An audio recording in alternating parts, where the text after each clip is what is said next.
Zarbdor tuman axborot kutubxona markazi aholi uchun qulay hududda joylashgan bo'lib, muassasa tomonidan aholi, ayniqsa yoshlarning kitobxonlikka bo'lgan qiziqishini oshirishga qaratilgan 10 ga yaqin ko'chma hamda intellektual loyihalar tatbiq etilyapti. Badiiy asarlarni o'qib, undan hayotiy xulosa chiqarishga qaratilgan mazkur loyihalar mazmuni haqida muxbirimiz hikoya qiladi. Qariyb 7 yildan buyon faoliyat ko'rsatayotgan Zarbdor tuman axborot kutubxona markazi yildan yilga badiiy asarlar va uslubiy qo'llanmalarning nom va soni jihatidan o'zining kitob fondini kengaytirib bordi. Bugungi kunda 14 ta xodim ishlaydigan muassasaning umumiy fondi 24 ming nusxadan ziyod. Bunda 1000 tadan ziyod nomda bolalar adabiyoti borligi e'tiborga molik. Bu kutubxonaga ochilgandan beri a'zolik qilaman. Men juda ham ko'plab kitoblar o'qiganman. O'qigan kitoblarim soni 150 dan ortiq va men oila a'zolarim uchun ham kitoblar olib ketaman. Ukalarim uchun ertak kitoblar. Hozir men Anton Chexovning Sirli xilqat nomli kitobini o'qiyapman. Boshidan o'qishimdan boshlab menda bu kitobga nisbatan juda ham ko'p qiziqish uyg'otdi va men bu kitobni tez kunlarda o'qib tugataman. Tuman aholisini kitobxonlik bilan ta'minlash maqsadida tuman hokimligi tomonidan 180 dona adabiyotlar taqdim etildi.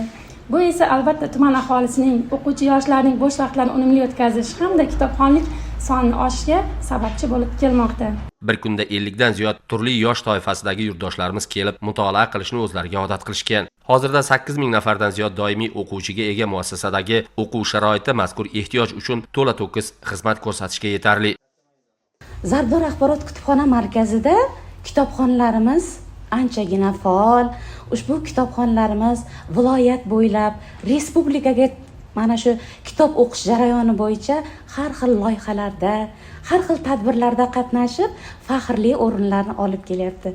Hozirgi kunda hurmatli prezidentimizning tashabbuslari bilan zamonaviy kutubxonalar barpo etilishi, kutubxonaga yangi kitoblar sovg'a qilinishi, mana shunday ajoyib jihozlar bilan ta'minlanishi, kitobxonlik bo'yicha o'tkazilayotgan turli xil tadbirlar, qiziqarli loyihalar, prezidentimiz tomonidan tashkil etilgan tanlovlar, ushbu tanlovga qo'yilgan qimmatbaho avtomobillar, har xil qimmatbaho sovg'alar bizning kitobxonlarimizning yanada kitobga bo'lgan mehr-oqibatini, mehr-muhabbatini, qiziqishini oshirishda katta yordam bo'lyapti.